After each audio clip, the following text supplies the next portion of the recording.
जय हिंद बच्चे, स्वागत है आपका अपना प्रजापति इंस्टीट्यूट में। आज हम जो देखेंगे यूरिक एसिड एक ऐसी समस्या है जो कि हर एक बच्चे या नवयुवक जवान जो बोल सकते हैं उससे जूझ रहे हैं इस बीमारी से। आज इस वीडियो में देखेंगे कि यदि हमारे शरीर में यूरिक एसिड बढ़ जाता है तो कौन सी दवाई लेने से कम जाएगा या फिर कौन सी दवाई देने से हम उस पेशेंट को हम यूरिक एसिड कमा सकते हैं। यूरिक एसिड कोई बहुत बड़ी समस्या नहीं है। समझिए यूरिक एसिड है क्या। हम लोग जब भी भोजन करते हैं और जो वो भोजन छोटा छोटा टुकड़ा टूटता है तो हम कह सकते हैं कि जो भोजन जो है यूरिक एसिड यूरिक बेस में टूटता है। जो हम भोजन ग्रहण करते हैं वह यूरिक बेस में टूटता है। अब उसके बाद जो छोटा छोटा टुकड़ा बच जाता है उसे हम लोग यूरिक एसिड कहते हैं। अब वह यूरिक एसिड जो है जहाँ हमारे शरीर के विभिन्न अंगों में जाकर छोटे छोटे टुकड़े में जमा हो जाते हैं। ठीक है, जैसे ही समझ में हमारे स्किन में जमा हो जाता है, लिगामेंट में जमा होता है, जॉइंट पेन में जमा होता है, जिससे कारण जमने कारण हम लोग गठिया की बीमारी भी हो जाती है या फिर दर्द होने लगता है। या हाथ हो गया, हाथ के हड्डी जो आपका अस्थि मंज्जा है जहाँ पर जॉइंट होता है वहां पर जमा हो जाता है, जिसके कारण यूरिन नॉर्मल रेंज से हमारे शरीर का जो नॉर्मल रेंज है यूरिन का उससे कई गुना अधिक बढ़ जाता है, उसी को हम यूरिन एसिड कहते हैं। ठीक है, ये हो गया हमारा हाथ का, हो गया पैर का, हो गया यहाँ पर क्या ऐसे गठिया का रोग भी कर सकते हैं, गाउट भी कर सकते हैं, है नहीं।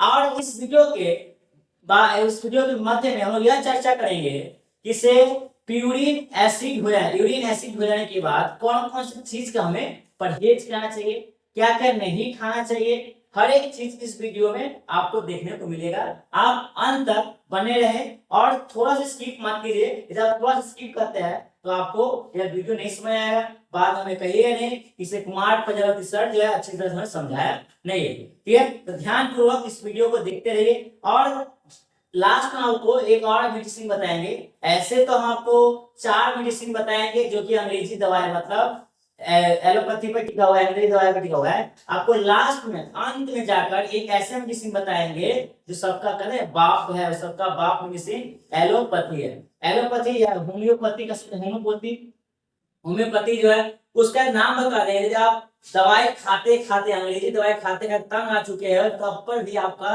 यूरिन एसिड जो है कम नहीं हो रहा है, लास्ट में हम आपको एक सीक्रेट दवाई के नाम बताएंगे, उसका नाम अभी नहीं लास्ट में बताएंगे और आप आराम से उस दवाई का प्रयोग करकर 1-2 महीना प्रयोग करके उससे छुटकारा पा सकते हैं। ठीक है, चलिए बात कर लेते हैं कि जिसको भी यूरिन एसिड हो जाता है उसको कौन सी चीज का परहेज करना पड़ेगा। पहले हम बात कर लेते हैं, आपको ड्राई फ्रूट नहीं खाना पड़ेगा क्योंकि उसमें प्रोटीन मात्रा अधिक होती है। दही नहीं खाना पड़ेगा, दूध नहीं पीना पड़ेगा। दूध पी सकते कब वो बताएंगे।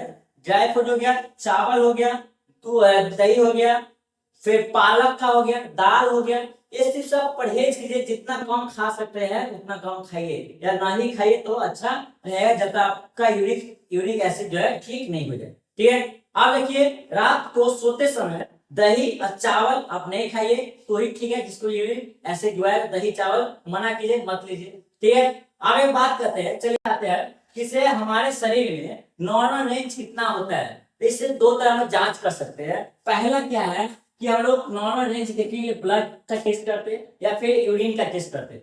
ब्लड में याद रखिएगा यूरिन की मात्रा 2.5 से 7.5 मिलीग्राम mg पर डेसीलीटर होना चाहिए, एक नॉर्मल रेंज है। इससे अधिक है तो समझिए कि आपका यूरिन एसिड बढ़ा हुआ है। ठीक है, चलिए यूरिन की बात कर लेते हैं। 200 से 700 मिलीग्राम पर डेसीलीटर, डेसीलीटर कहने का इतना छोटा यूनिट होता है डेसीलीटर नापने का। जिस प्रकार हम लोग पानी को लीटर में नापते हैं, तेल को नापते हैं लीटर में, चावल नापते किलो में, किलो नहीं डेसीलीटर नापने का मेरा इतना 1 डेसीलीटर इतना होगा। ठीक है, देखिए आप देखेंगे कि कौन सी मेडिसिन देने से या कौन सी मेडिसिन लेने से हमारा यूरिन एसिड जो है कम जाता है। ठीक है, चलिए पहला मेडिसिन की बात कर लेते हैं। अब देख पा रहे हैं एलोप्यूरिनल, क्या है एलोप्यूरिनल, जो कि दिन में आपको एक बार लेना है सुबह के समय और 15 दिन तक यह दवाई आपको लेते रहना है। उसके लिए देख पा रहे दवाई इस तरह आपको दवाई रहेगा। ओटी इसका नहीं समय, ओटी का था 1 डे, दिन में एक बार लेना है आपको और यह दवाई जो है 15 दिन तक आपको लगातार लेनी है। ठीक है, उस तरह कुछ आराम मिले तो अच्छी बात है और नहीं तो हम लास्ट में बताएंगे। कर लेते हैं तो फेवियू एक्सटेट, ठीक है, जो कि दिन में फेवियू एक्सटेट दिन में आपको एक बार लेना है वो भी कंटिन्यू आपको 15 दिन तक दवाई लेनी पड़ेगी। ठीक है, अब अगला बात करते हैं दूसरा मेडिसिन क्या है, तीसरा मेडिसिन क्या है, उसके बारे में हम लोग बात कर लेते हैं। हाँ, एक बात याद रखिएगा, यह समस्या जो है प्यूरिक एसिड का, यूरिन एसिड का, ना कि पुरुष में ही है बल्कि लड़कियों में भी अधिकतर कंप्लेन सुनते हैं कि सर हमारा यूरिक एसिड बढ़ गया, क्या हाल है, क्या ठीक कर सकते हैं। अधिकतर बच्चे के मुंह सुनते रहते हैं या फिर कोई आदमी है उससे सुनते रहते हैं कि बताइए मास्टर जी कैसे ठीक किया जाए, आप लोग मेडिकल से, अगर हाँ है तो ठीक है, उसको लोग ठीक कर सकते हैं। इस तरह से आप परहेज के ठीक कर सकते हैं। ठीक है, और जब हम बात कर लेते हैं किसे क्या क्या इसका अगर क्या है, यदि यूरिन एसिड बढ़ जाता है तो आपको मूत्र मार्ग में जो है सूजन आ जाती है, चाहे स्त्री का वजाइना भाग जो होता है उसमें सूजन आ जाती है, और पुरुष का जो पेनिस भाग होता है उसमें सूजन चली जाती है, मूत्र मार्ग में दिक्कत है, इन्फेक्शन हो जाती है, कभी कभी मूत्र मार्ग का इन्फेक्शन आती है, लड़की हो चाहे लड़का, दोनों के जहाँ मूत्र मार्ग में इन्फेक्शन हो जाती है। चलिए अगला बात करते हैं कि आप कौन सी दवाई है जो हमें लेने से या फिर देने से इस बीमारी का इलाज या फिर कम किया जा सकता है। ये दवाई लीजिएगा आपका यूरिन एसिड का कम हो जाएगा। ठीक है, और ये दवाई लीजिएगा तो आपका शरीर में बनने वाला यूरिक एसिड है वो कम कर देगा। ठीक है, और इसमें क्या है कि किडनी को फिल्ट्रेशन कर देता है।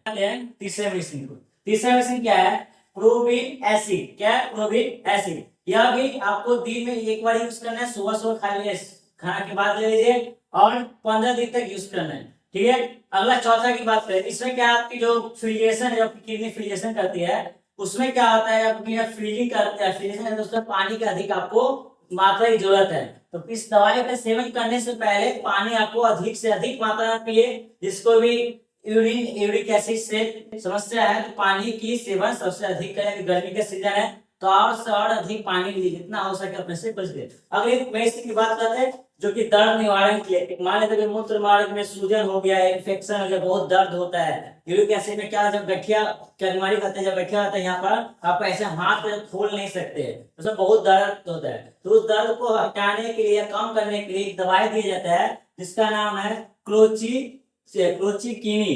क्लोचिकिनी ये भी दिन में आपको एक बार यूज करना है, 15 दिन तक लगातार यूज करते रहना। ठीक है, इसका कोई दर्द निवारक दवाई। चलिए आप कुछ सावधानी की बात कर लेते हैं, दवाई की बात करें। ये 4 दवाई आप लेने से कुछ सावधानी हमें बरतनी पड़ेगी। ये कहते हैं कि सावधानी हटी और दुर्घटना घटी। हमारे बिहार यूपी में ये गजबी कहावत है, इधर सावधानी हटी और उधर खीर पूरी बटी। ठीक है, ऐसा नहीं होता है, ऐसा ठीक है, तो सावधानी नहीं होती है। सावधानी समझ लेते हैं किसे, हमें कौन सी सावधानी के अंदर रहकर हम इस दवाई का यूज कर सकते हैं, किसको दे सकते हैं और किसको नहीं दे सकते हैं, या फिर कौन सा महिला हो चाहे पुरुष हो, कौन महिला पुरुष खा सकते दवाई को और नहीं खा सकते हैं। ठीक है, पहली बात करते हैं गर्भवती महिला या स्तनपान महिला इस दवा का उपयोग ना करें।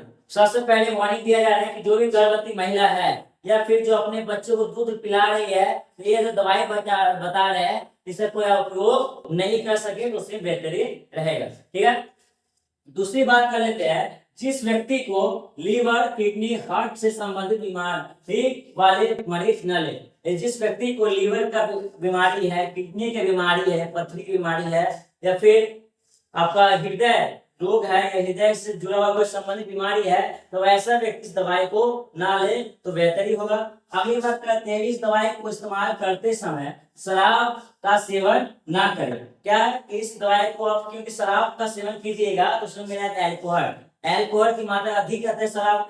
यदि आप शराब पीते हैं, इस दवाई का सेवन भी करते हैं या दवाई लेते हैं, इस्तेमाल करते हैं, तो इसका रिएक्शन उल्टा हो जाएगा। अगर उल्टा रिएक्शन आएगा तो बाद हमको ही गड़ जाइएगा कि सर आप तो बोले नहीं, पहले हम दवाई खा लिए, तो उसलिए बोलते हैं कि वीडियो को स्किप मत कीजिए और ध्यान से देखिए। ठीक है, अब वह बारी आ गई है, जितने भी हमारे व्यूअर्स जो है शुरुआत से लेकर अंत तक अभी तक देख रहे हैं, तो हम आशा करते हैं उस सीक्रेट राज होम्योपैथी दवाई का नाम क्या है उसको जानने के लिए आप बहुत भीतर से उत्सुकता महसूस कर रहे हैं। ठीक है, चलिए उस दवाई का नाम बताते हैं। क्या है होम्योपैथी, क्या है होम्योपैथी मेडिसिन, देख सकते हैं आप लोग, एसिड बेंजोइक कम, क्या एसिड बेंजोइक कम 200 CH। इस मेडिसिन का उपयोग आप लोग कर सकते हैं और यह सबसे, इसका कोई साइड इफेक्ट भी नहीं है, तो आराम से कर सकते हैं। हमने कई पेशेंट को बताया भी है और उसने यूज भी किया है इस मेडिसिन को, और यूज करके इतना अच्छा उसको फल मिला है, क्या बताइए, कहते हैं कि प्रजापति सर आप ही बताइए, इतना अच्छा दवाई बता रहे हैं, हम किस कहीं भी जाकर इस दवाई खोज नहीं पाए, ठीक है।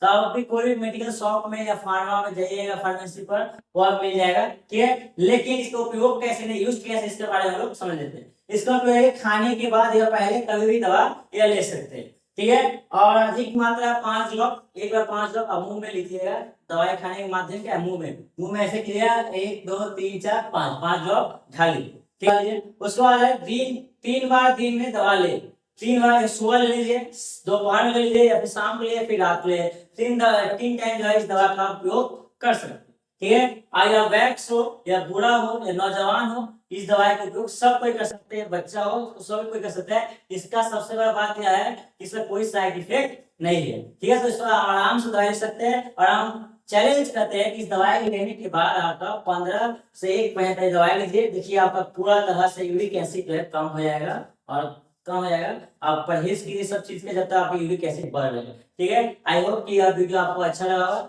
आज यहीं तक, जय हिंद, मिलते हैं नेक्स्ट वीडियो में, और इसी तरह से मेडिकल के नॉलेज आपको लेते आएंगे। और हमारे चैनल को जरूर सब्सक्राइब कर लीजिए, जिससे कि आने वाला नोटिफिकेशन जो है आपको जल्दी पहुंचे, और किसी भी मेडिकल फील्ड से आप लोग अचानक या फिर अनजान ना रहे। तो चलिए मिलते हैं नेक्स्ट वीडियो में।